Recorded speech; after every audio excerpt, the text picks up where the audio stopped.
నమస్తే. Welcome to MPC media.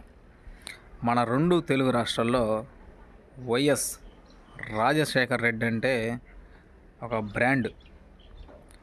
So present మన రాష్ట్రంలో వైఎస్ రాజశేఖర రెడ్డి గారి పేరు అడ్డం పెట్టుకొని ఆయన చిత్రపటంతో విచిత్రమైన రాజకీయాలు జరుగుతున్నాయి మన రాష్ట్రంలో.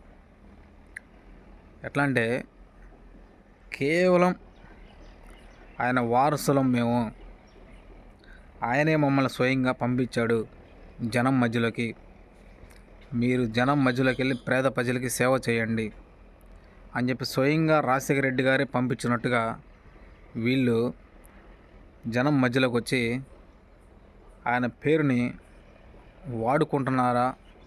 సో పేరు వాడుకొని దాన్ని ఉపయోగించుకుంటే పర్లేదు, ఆ పేరుకి ఆ బ్రాండ్కి ఉన్న వాల్యూ తగ్గిస్తున్నారా అంటే ముమ్మాటికి ఆయనకున్న వాల్యూ రోజు రోజుకి పడిపోయేలా ఉంది పరిస్థితి. ఎందుకంటే వైఎస్ జగన్ గారు సీఎంగా ఉన్నప్పుడు బాబాయ్ గొడ్డలి అసలు రెండు తెలుగు రాష్ట్రాల్లో ఈ కేసు అనేది బాగా హాట్ టాపిక్గా మారిపోయింది. సో ఆ మూమెంట్లో మనం ఏ ఛానల్ పెట్టినా సరే, మీడియా టీవీ ఛానల్లో ఈ బాబాయ్ గొడ్డల కేసు ఎక్కువ వినపడేది. ముఖ్యంగా వాళ్ళ పేర్లు ఎవరెవరు ఉన్నది అనేది మీ అందరికి తెలిసిన విషయమే. ఆ బాబాయ్ గొడ్డల కేసులో ఎవరున్నారనేది కూడా మీకు తెలిసిన విషయమే. సో నేనైతే ఆ పేర్లు చెప్పను, ఎందుకంటే మనం కళ్ళ ముందు చూడకుండా చెప్పకూడదు. కాబట్టి ఈ టీవీలో వచ్చిన కథనాలను బట్టి మనందరం అర్థం చేసుకోగలం కొంతవరకు. సో ఇప్పుడు బాబాయిని చంపిన అనే కేసులో జగన్ గారి మీద ముద్ర పట్టడం, లేదా వైఎస్ అవినాష్ రెడ్డి గారి మీద ముద్ర పట్టడం అదొక పావుగా వాడుకొని వైఎస్ షర్మిల గారు మొన్న జరిగిన ఎన్నికల్లో జగన్ గారిని ఓటమికి గురి చేయడం జరిగింది. కేవలం ఏం లేదు, వైఎస్ వివేకానంద రెడ్డి కూతురు కూడా సునీతమ్మ గారు, ఆ అమ్మాయి కూడా ప్రచారంలోకి రావడం, సునీతమ్మ గారు వేగంగా ప్రచారాలు చేసుకుని మా తండ్రి గారిని ఇలా చంపారు, ఇలా గొడ్డలతో నరికారు అని ఎన్నికల ప్రచారం చేయడం, షర్మిల సునీతమ్మ గారు ఒకే వేదిక మీద ఉండి కొన్ని వందల వేల మంది ప్రజల మధ్యలో ప్రచారాలు చేయడం జరిగింది. సో మన జగన్ గారు ఓడిపోవడానికి సగం కారణం కూడా వీళ్ళిద్దరు చేసిన ప్రచారం. సో అసలు నిజంగా బాబాయిని చంపారా లేదా అనేది ఇప్పుడు ఈ 5 సంవత్సరాల కేసు బయటకు వచ్చింది ఖచ్చితంగా. సో సునీతమ్మ కూడా చాలా కోర్టులో దీని మీద వాదించడం జరిగింది. చాలామంది అనుమానితులు ఎవరైతే ఉన్నారో వాళ్ళ మీద కొన్ని సెక్షన్ల కింద కేసులు నమోదు చేయడం. ఈ అమ్మాయి కూడా సునీతమ్మ గారు చాలా కష్టపడ్డారు, ఈ కేసుని ఎలా అయినా సరే మా తండ్రి గారిని చంపిన వాళ్ళకి అదే శిక్ష పడాలని చెప్పి తిరిగారు. సో ఈ 5 సంవత్సరాలు సునీతమ్మ గారికి న్యాయం జరిగిద్దా లేదనేది ఇక దేవుడు నిర్ణయిస్తాడు. సో మొన్న జగన్ గారిని ఓడించడానికి ఒక సెంటిమెంట్ని పావుగా వాడుకోనని బాబాయ్ గొడ్డల కేసు అడ్డం పెట్టుకొని షర్మిలమ్మ గారు జగన్ గారిని ఓడించడం జరిగింది. సో ఇప్పుడు ఆమె సొంతంగా ఆమె ఎదుగుదల కోసం మొన్న రాజశేఖర రెడ్డి గారి జయంతిని అడ్డం పెట్టుకొని మళ్ళీ ప్రజల మధ్యలోకి వచ్చి ఆమె ఒక బ్రాండ్గా నిలవాలని చూస్తుంది. సో రాజశేఖర రెడ్డి గారికి రెండు తెలుగు రాష్ట్రాల్లో ఇప్పుడున్న సీఎంల కంటే అతనికి ఇంకా పేరుంది. ఇప్పుడున్న సీఎంలు మంచిగా పరిపాలన చేస్తున్నారు, కానీ అతను కొన్ని సంక్షేమ పథకాలు చేసిన పనులు అలాగే పేద ప్రజల గుండెల్లో ఉండిపోయినాయి. సో ఆయన పైన ఉన్నాడు పాపం, కింద వీళ్ళు ఆయన పేరును అడ్డం చెప్పుకొని పార్టీలను నడిపిస్తూ ఉన్నారు. సో ఎంతవరకు కరెక్టు? మీరు ఈ విధంగా మీ ఎదుగుదల కోసం, మీ సొంత లాభం కోసం, మీరు జనాల పబ్లిసిటీ కోసం చనిపోయిన వ్యక్తిని అడ్డం పెట్టుకొని మీరు నీచమైన రాజకీయాలు చేస్తున్నారు.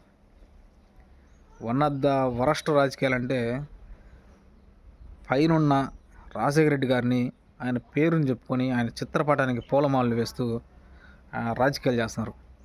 ఒక్కసారి ఆలోచించారా? మీ సొంత లాభం కోసం రాజశేఖర రెడ్డి గారిని అడ్డం పెట్టుకొని రాజకీయాలు చేస్తున్నారు. పైన ఆయన ఆత్మ శాంతిస్తుందా?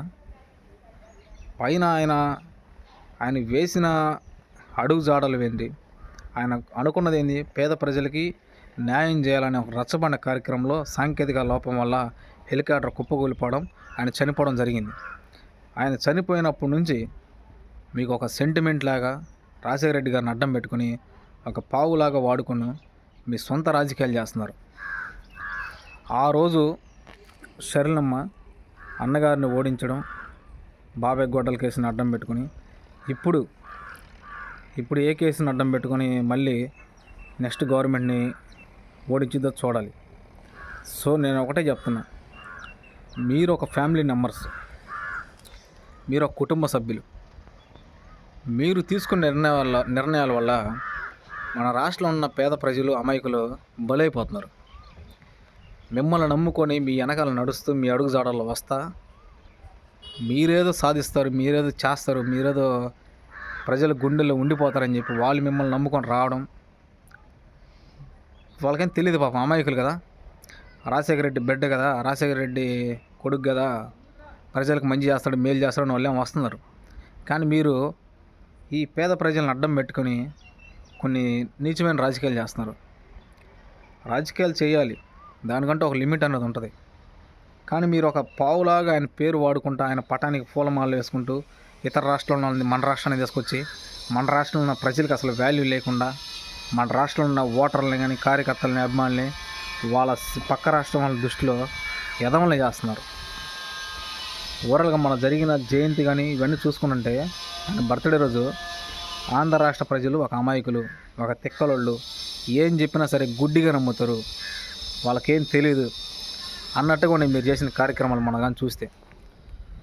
సో నేను ఓవరాల్గా ఒకటే చెప్తున్నా, నిజంగా మీరు సొంత రాజకీయాలు చేసి ప్రజలకి సేవ చేయాలనుకుంటే మీ ఓన్గా రండి, మీ సొంత టాలెంట్ మీద వచ్చి మీరు ప్రజలకు సేవ చేయండి, ప్రజల హృదయాలను దోచుకోండి.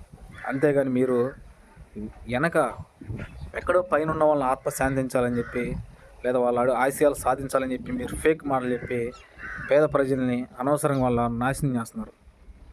వాళ్ళు ఏదో ఎక్స్పెక్ట్ చేసి రావడం, వాళ్ళు అనుకున్నది పాపం వాళ్ళకి ఫలితం దక్కపోవడం. నాకు తెలిసి నిజంగా ఈ ప్రజలను ఒక అమాయకులు కాబట్టి అట్రా అంటే అటు, ఇట్రా అంటే ఇటు, అటు వెళ్ళంటే అటు వెళ్ళిపోవడం అట్లా చేస్తున్నారు వీళ్ళు అమాయకులు తెలియక.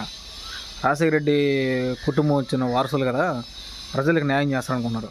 సో అవన్నీ ఫేక్ అండి. మన రాష్ట్రంలో మీరు బాగా చూడండి, సొంత లాభాల కోసం ఎవరైతే రాజకీయాలు చేస్తారో వాళ్ళకు దూరంగా ఉండండి. నిజంగా నిజాయితీగా పేద ప్రజలకు ఎవరైతే సేవ చేస్తారో, ఎప్పుడు ప్రజలకు అందుబాటులో ఉంటారో వాళ్ళని నమ్మండి, వాళ్ళ పార్టీకి మీరు సపోర్ట్ చేయండి. కార్యకర్తలు ఎవరు కూడా ఇలాంటి తొందరపడి నిర్ణయాలు తీసుకొని ఎవరు కూడా మోసపోవద్దు, నేను చెప్పేది ఇది. సో ఒకసారి ఆలోచించి మీరు తీసుకునే నిర్ణయం ఏదైనా సరే మీకు అనుగుణంగా, మీకు ఎప్పుడైనా అందుబాటులో ఉండి ప్రజలకి సేవ చేసే విధంగా ఉండే నాయకురాలను ఎన్నుకోండి.